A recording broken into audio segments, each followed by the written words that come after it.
Good evening to all.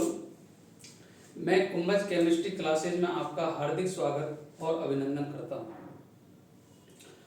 कल हमने periodic table के कुछ एलिमेंट्स की बात की थी, जिसमें हमने एस, पी, डी और एफ ब्लॉक को कंप्लीट कर लिया था, अर्थात हमने एलिमेंट्स की जानकारी ले ली थी। अब आज मैं क्या एक नया टॉपिक स्टार्ट करने वाला हूँ, वो है नेम रिएक्शन। अब नेम रिएक्शन से पहले तो हमें ये जानना जरूरी है कि रिएक्शनों में होता क्या है। तो जो रिएक्शनों में एक तो होता है लेफ्ट साइड में रिएक्टेंट, और रिएक्टेंट से बनता है product. Reactants always left side में लिखे जाते हैं और प्रोडक्ट हमेशा राइट साइड में लिखे जाते हैं। इनके बीच में एक बनती है ट्रांजिशन स्टेट या बनता है इंटरमीडिएट। अब जो ट्रांजिशन स्टेट होती है ना, वो क्या है, सबसे ज़्यादा अनस्टेबल होती है, हाईली रिएक्टिव होती है और लेस स्टेबल होती है वो, ताकि वो फर्दर प्रोडक्ट का फॉर्मेशन कर लेती है। तो हम जैसे कोई भी रिएक्शन लेते हैं, जैसे होता है रिएक्टेंट,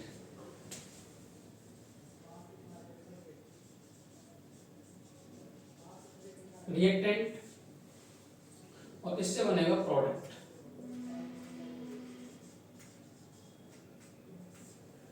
अब प्रोडक्ट के बीच में क्या करेगा, इस पर रिएजेंट अटैक करेगा, कोई भी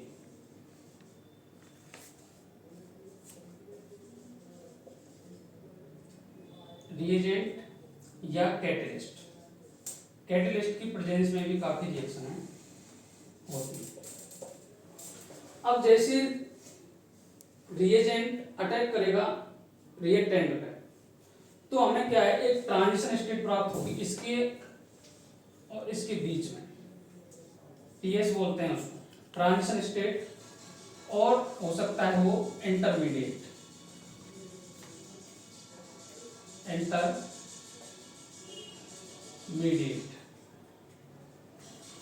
अब इंटरमीडिएट की क्या खासियत होती है कि इंटरमीडिएट होता है हाईली रिएक्टिव, अर्थात जैसे कोई भी मैं रिएक्शन लिखता हूं, जैसे देखो A प्लस बी, कोई भी जैसे रिएक्शन है ए बी, इस पे कोई भी रिएजेंट रिएक्ट कर रहा है, तो उसके बाद हम ट्रांजिशन स्टेट कैसे बनेगी, देखो अब सी जो अटैक कर रहा है ना, तो वो करेगा, जैसे देखो यहाँ ए है और ये बी है और यहाँ सी है। तो अब क्या होगा कि कोई भी रिएक्शन होती है उसमें कुछ बॉन्ड तो टूटते हैं, some bonds are broken and some bonds are formed. तो देखो जैसे अब ए बी वाला है, तो ये बॉन्ड तो क्या है, टूटेगा, और ये क्या बनेगा इसमें, तो हमें प्रोडक्ट जो प्राप्त होगा वो होगा AC प्लस बी। ऐसी ही सभी रिएक्शनों में होता है। अब जो अटैक करने वाले जो ग्रुप हैं, अब वो इलेक्ट्रोफाइल हो सकते हैं या न्यूक्लियोफाइल हो सकते हैं। तो अब इलेक्ट्रोफाइल क्या होते हैं, इलेक्ट्रोफाइल में आते हैं पॉजिटिव चार्ज वाले, जिनके जैसे डी एलिमेंट्स, डी ब्लॉक के जो एलिमेंट्स होते हैं, जिनका जैसे डी ऑर्बिटल अपूर्ण है या अनफिल्ड है, वो आते हैं, जिनका पी ऑर्बिटल अनफिल्ड है वो भी आते हैं, ऐसे करके आते हैं। बाकी आज जो हमारा टॉपिक है मेनली वो है नेम रिएक्शन। अब नेम रिएक्शन की मैं बात करता हूँ। सबसे पहले जो नेम रिएक्शन है, फंडामेंटल मैंने आपको सभी रिएक्शनों को बता दिया है। कोई भी रिएक्टेंट होगा, उस पर कोई भी रिएजेंट या कैटलिस्ट की प्रेजेंस में रिएक्शन होगी, और उसके बाद हमें प्रोडक्ट प्राप्त होगा। तो नेम रिएक्शन की बात कर रहा हूँ मैं आज। तो नेम रिएक्शन में मैं सबसे पहले आज जो बात करने वाला हूँ वो है फेवर-आस्की रीअरेंजमेंट। अब फेवर-आस्की को रीअरेंजमेंट का मतलब होता है पुनर्स्थापन, अर्थात बॉन्ड का शिफ्टिंग होती है इसमें। कोई भी बॉन्ड, जैसे कोई भी रिएक्शन है, जैसे कोई व्यक्ति है, रीअरेंजमेंट का एक फंडामेंटल आप पर समझेंगे तो होगा, जैसे कोई भी एक आदमी जो जैसे दो व्यक्ति बैठे हैं, तो रीअरेंजमेंट में क्या होता है कि पहले व्यक्ति की जगह दूसरा व्यक्ति आ जाए और दूसरे व्यक्ति की जगह पहला व्यक्ति आ जाए, तो उसे बोलते हैं हम रीअरेंजमेंट, अर्थात दोनों की स्थितियां चेंज हो जाएंगी, तो उसे बोलते हैं। ऐसा ही इन बॉन्डों में होता है, जैसे कोई भी कीटोन ग्रुप है और एक है एल्कोहल ग्रुप, एल्कोहल वाला हाइड्रोक्सी ग्रुप है, तो दोनों मिलकर के जैसे जो ऑक्सीजन जैसे वो है हाइड्रोक्सी ग्रुप है, उसकी जगह तो आ जाए कीटोन, और कीटोन की जगह आ जाए हाइड्रोक्सी ग्रुप। तो अब मैं सबसे पहले जो बात करने वाला हूँ वो है फेवरास की रिएक्शन। आप समझेंगे उसको कैसे रिएक्शन होती है उसमें।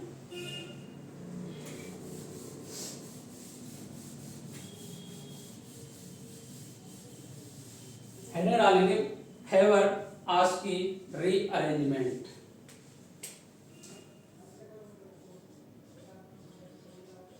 फेवर आस की रीअरेंजमेंट।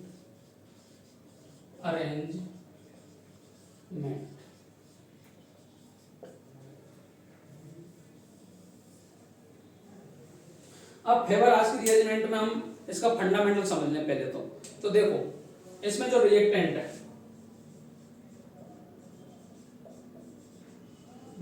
है वो जो रिएक्टेंट होते हैं वो होते हैं alpha hello ketone. Alpha hello ketone का मतलब है कि जो कीटोन ग्रुप है उसकी एल्फा पोजीशन पे हाइड्रोजन का बहुत होना बहुत जरूरी है। तो जैसे देखो मैं आपको एग्जांपल बता रहा हूं, जैसे देखो C++ O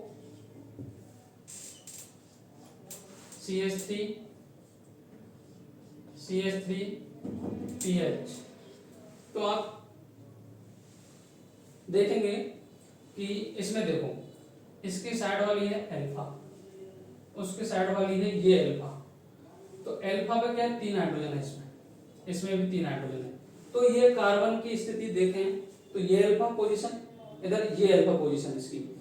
तो ये ऐसे जो भी ग्रुप है वो हमेशा ये फेवर आस की रीअरेंजमेंट देते हैं। फिर देखता हूं मैं जैसे दूसरा ग्रुप ले रहा हूं, देखो ये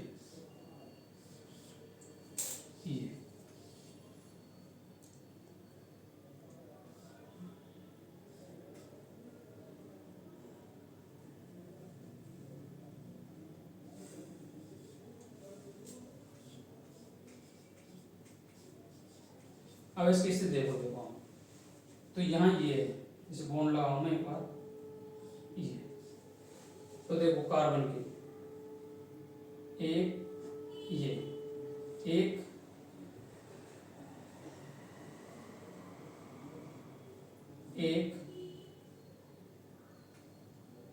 इसको ले लूं मैं, ऐसे देखो C++। तो देखो ये कार्बन, ये 4 बॉन्ड हो गए इसके देखो ये कार्बन 2 बॉन्ड इधर 2 इधर 2 इधर। तो इसमें अल्फा H नहीं है, एब्सेंट, तो ये नहीं देगा, ये देगा। ठीक है, फेवर आस की रीअरेंजमेंट ये देगा। अब समझो आप रिएक्शन, जो जनरल रिएक्शन होती है।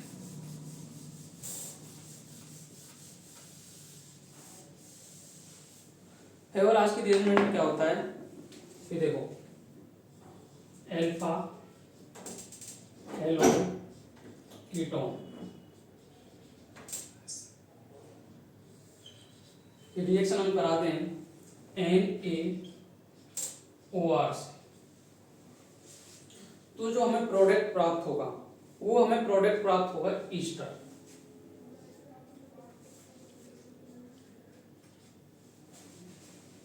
अगर हम इसी की रिएक्शन NH2 के साथ करा दें माइनस, वैसे ये NH3 है लेकिन जब ये बॉन्ड बनाएगा तो ये NH2 के रूप में पाया जाएगा। ठीक है, तो इससे प्राप्त होगा हमें अमाइड।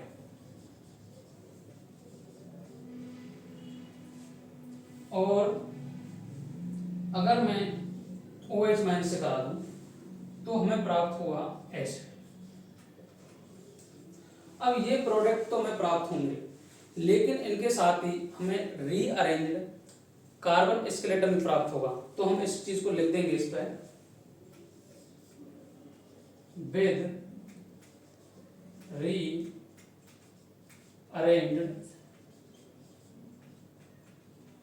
Carbon skeleton. ठीक है, ये ओपन चेन वाले अल्फा हेलो कीटोन है जिससे हमें ईस्टर, अमाइड एसिड प्राप्त हो रहे हैं। अगर इसी की जगह मैं ले लूं साइक्लिक अल्फा हेलोकीटोन, तो साइक्लिक अल्फा हेलोकीटोन में क्या होगा, हमें जो प्रोडक्ट है वो तो ईस्टर, अमाइड और एचडी प्राप्त होंगे, लेकिन इसके साथ हमें रीअरेंज्ड साइक्लिक रिंग प्राप्त होगी। तो विद, जैसे मैं इसको बोलूं साइक्लिक अल्फा हेलो कीटोन लो, तो हमें प्राप्त तो यही होंगे, लेकिन जो ये प्राप्त होंगे ये हमें होंगे विद रीअरेंज्ड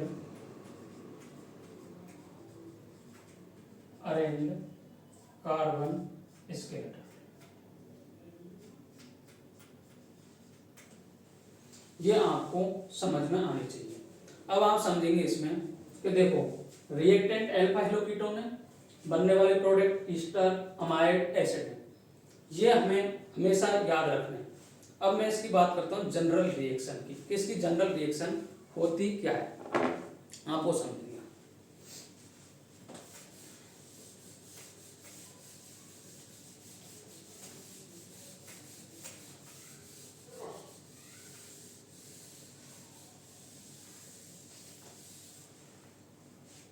तो देखो भैया, मैं ले रहा हूँ, देखो फेनिल, कोई अल्फा हेलोकीटोन ले रहा हूँ मैं, देखो PH CH2 C double bond O CH2 Cl। अब देखो 2 3 4, और मैं अगर ले लूँ PH CHCl C double bond O CH2 CH3 ठीक है। अब इसकी जो ये कार्बन है, देखो ये कार्बन है, ये alpha hydrogen should be present, ये इसकी मस्ट कंडीशन है अल्फा हेलोकीटोन की, वो होंगे तभी देगा ये रिएक्शन। तो देखो ये अल्फा कार्बन, अब अल्फा कार्बन से लगे हाइड्रोजन भी अल्फा हाइड्रोजन ही कहलाते हैं। तो आप देखेंगे यहाँ तो 2 हैं और यहाँ भी 2 ही है भैया, 2 अल्फा हाइड्रोजन है इस पे, तो खूब देगा रिएक्शन आराम से ही। तो देखो इससे जो प्रोडक्ट प्राप्त होगा हमें NaOR की प्रेजेंस में, प्रोडक्ट दोनों से सेम ही प्राप्त होगा हमें, चाहे ये लूँ मैं चाहे रिएक्टेंट पे ये लूँ, तो प्रोडक्ट क्या प्राप्त होगा हमें, देखो PH CH2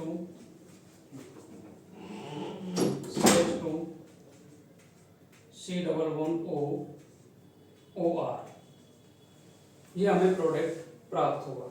ठीक है, अब ये है क्या है, ईस्टर प्राप्त हो गया हमें विद रीअरेंज्ड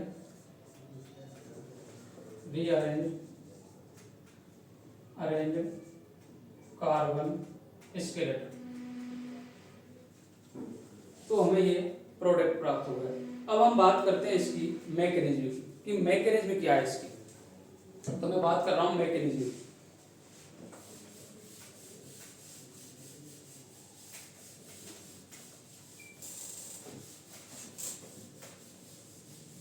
मैकेनिज्म को आप समझेंगे तो देखो मैकेनिज्म क्या होता है, मैकेनिज्म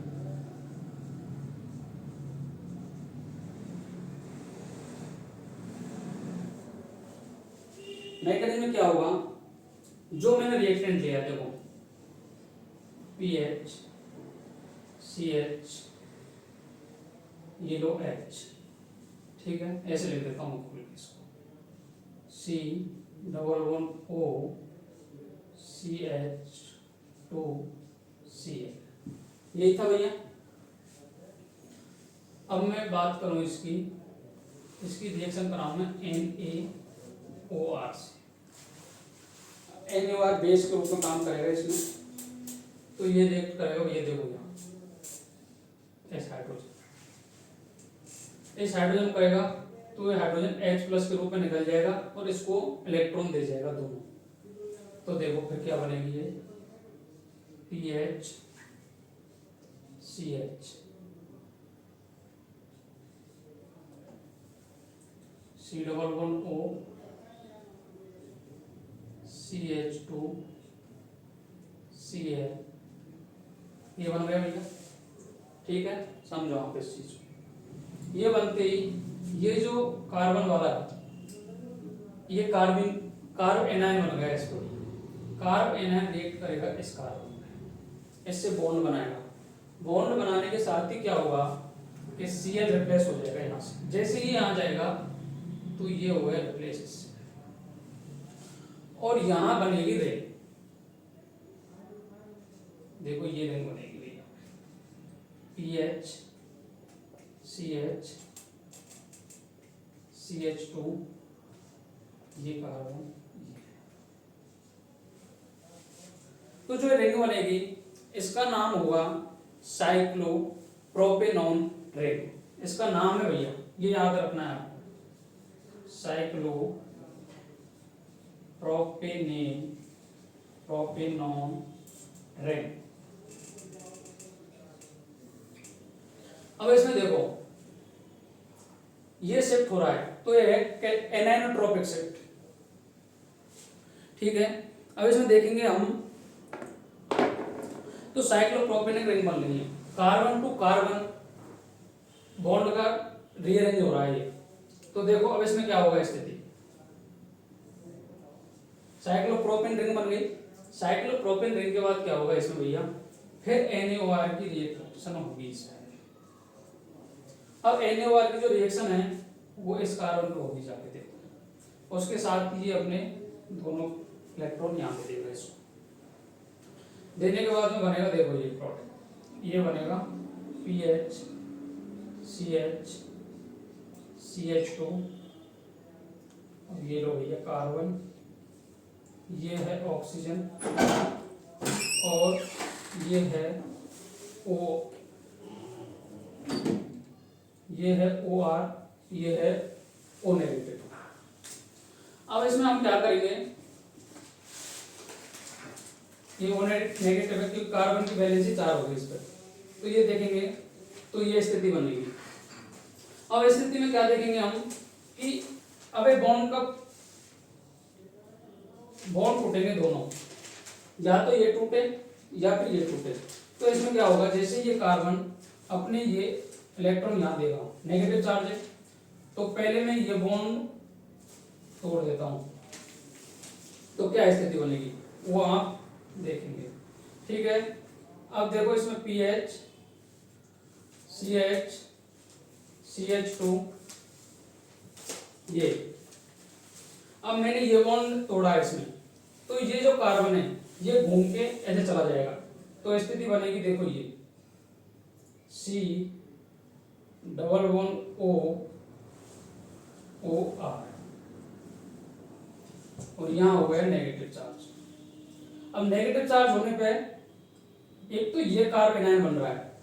अब मैं बॉन्ड तोड़ता हूं ये वाला B वाला, तो B वाले में क्या होगा, जो हमें प्राप्त होगा वो होगा, देखो ये PH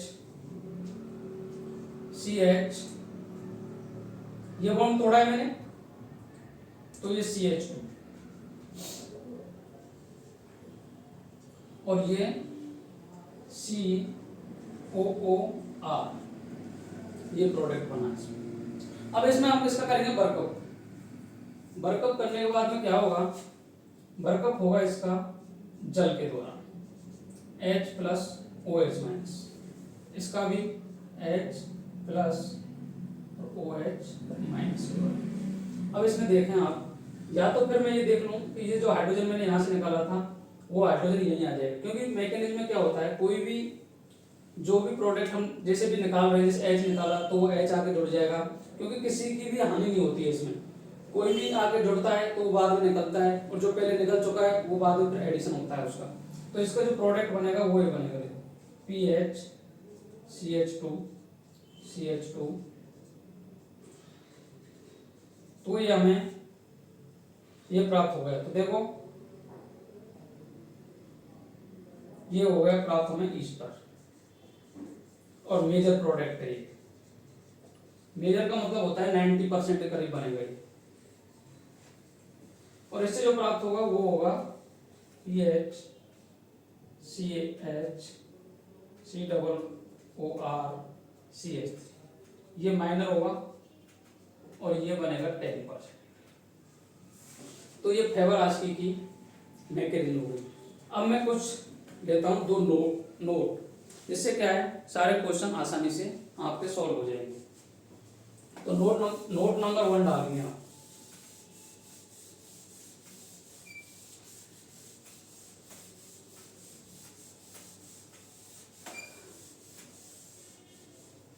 अब नोट नंबर 1 क्या है कि कोई भी साइक्लोप्रोपेन रिंग है। नोट नंबर 1, कोई भी साइक्लोप्रोपेन रिंग बना लो भैया, ठीक है। इस पे कीटो ग्रुप लग रहा है, कीटोन, ठीक है। इस पर एक लिगेंड, एक मिथाइल ग्रुप, एक मिथाइल ग्रुप, एक मिथाइल ग्रुप। अब इस पर मैं रिएक्शन कराता हूं NaOH। ये हमेशा हमें याद रखनी है। इसकी रिएक्शन कराऊंगा मैं तो ये करेगा इस कार्बन पे, उसके साथ ही ये टूट जाएगा, ठीक है। अब देखो आप O नेगेटिव OR ये जुड़ गया, यहाँ लिगेंड है भैया, ये लिगेंड जुड़ा हुआ है, ये कोई मिथाइल ग्रुप लगा हुआ है, ये कोई मिथाइल, ये कोई मिथाइल, ये बन गया हमारा। इसके बाद में क्या होगा कि हमें याद रखना है कि कोई भी लिगेंड अगर रिंग से लगा हुआ है, रिंग के कार्बन से, तो उसके आगे वाला कार्बन, एक कार्बन छोड़ के आगे वाला कार्बन बॉन्ड हम ब्रेक करते हैं। तो जो हमें प्रोडक्ट प्राप्त होगा वो हम देखते हैं ये। अब देखो ये लिगेंड है, ये कार्बन, यहाँ ये कार्बन, अब इससे आगे वाला बॉन्ड में यहाँ ले आते हैं। अब यहाँ लाने के बाद में क्या होगा, ये लिगेंड इधर रिप्लेस हो जाएगा। तो जो प्राप्त हुआ हमें वो ये C डबल बॉन्ड, ये अब ये तोड़ा है मैंने तो ये घूम के इधर चला जाएगा, ये तोड़ा है, ये घूम के इधर चला जाएगा। तो COOR और ये C। नोट नंबर 1 ये हमें हमेशा याद रखना है। अब मैं बात करता हूँ नोट नंबर 2।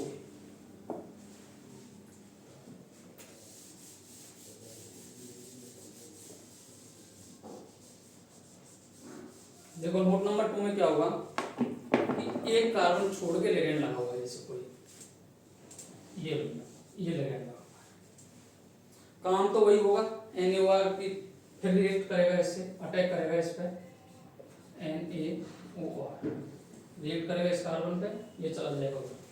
तो हमें जो स्थिति प्राप्त होगी वो होगी, देखो OR O नेगेटिव, ठीक है। ये लो भैया, ये लिगेंड है, ये कोई। अब इस स्थिति में क्या होगा कि जो मैंने पहले बात कही थी कि एक कार्बन छोड़ के अगला बॉन्ड तोड़ना है भैया। तो ये लिगेंड जुड़ा हुआ है, इससे अगला एक कार्बन छोड़ दो, ये अब तोड़ना कौन सा है, ये। तो ये ला दो यहाँ इस पे, और लिगेंड जी निकल जाएंगे बाहर। तो क्या स्थिति बनेगी, देखो ये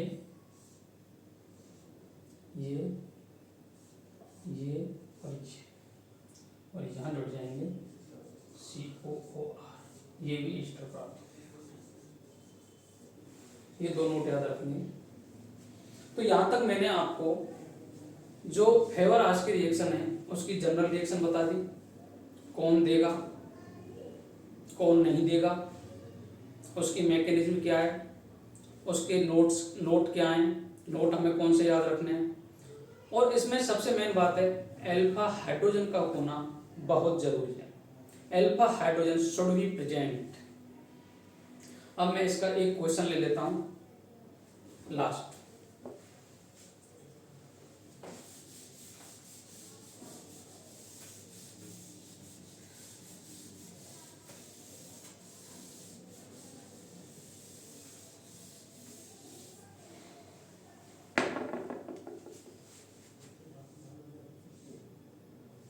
ये कोई रिएक्शन है भैया, ठीक है, यहाँ बी आर लगा हुआ है, ये सी एल, यहाँ एच है, यहाँ सी एल लगा हुआ है और यहाँ एच है, और ये अब देख लो इसको भैया, एल का पोजीशन ये कार्बन एल का, ये एच है, ये एच, कहीं भी रिएक्ट कर लेगा वो, कोई परेशानी नहीं है। NaOR रिएक्शन करा दो भैया इस कार्बन में, ये निकल जाएगा यहाँ। तो स्थिति देखो हमने ये प्राप्त कर ली,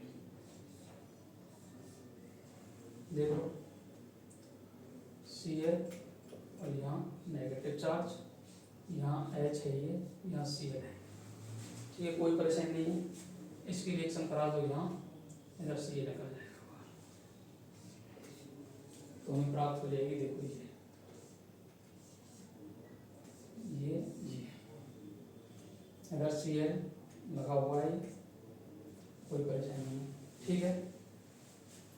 अब डबल बॉन्ड O चल रहा है, डबल बॉन्ड O चल रहा है इस पर, फिर रिएक्शन कराएंगे NaOR, ठीक है, और ये कराएंगे तो ये बनेगा, देखो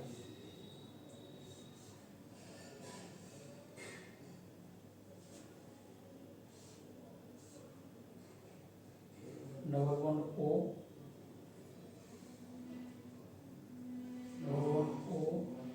इसको तोड़ दूँ मैं, ये OR, ये नेगेटिव, ये Cl लग रहा है भैया यहाँ, ठीक है। अब ऐसा करो, ये यहाँ से ला, अब ये लग रहा है यहाँ, तो मैं ये तोड़ूंगा, ये तोड़ूंगा तो ये आ जाएगा बॉन्ड यहाँ, ये भैया बाहर में, तो जो हमें प्रोडक्ट प्राप्त होगा वो होगा, देखो COR, या फिर प्रोडक्ट हमें ये COR ये प्राप्त हो जाएगा 1:1। अर्थात मैं आपको एक बात बता दूं लास्ट, आपको अगर ये याद नहीं है तो उसमें आप क्या करेंगे,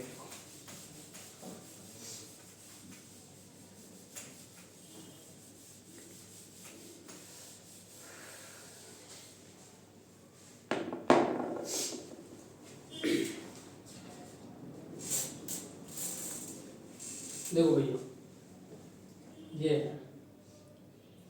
रिएक्शन है, ये कीटोन है, अगर एक Cl लग रहा है तो आप प्रोडक्ट बनाओगे ये, ठीक है, ये लगा दोगे COR, क्योंकि कोई डबल बॉन्ड नहीं आएगा इसमें, ठीक है। ये प्रोडक्ट बना दोगे, अगर इस पर मैं लगा दूं एक लेंगे Cl को, तो जो आपका प्रोडक्ट है वो बनेगा, देखो ये COR। ऐसे करके आप ध्यान रखेंगे कि अगर कोई भी अल्फा जो हाइड्रोजन है उस पर कोई भी H लगा हुआ है तो उसको हम एक एक करके हटा देंगे, अगर 2 Cl लग रहे हैं तो डबल बॉन्ड लगा देंगे। ऐसे करके हम फेवर-आस के रिएक्शन को आसानी से समझ सकते हैं। तो आज के लिए हम इतना ही रखते हैं, बाकी करते हैं कल। Thank you very much, have a good night, thank you.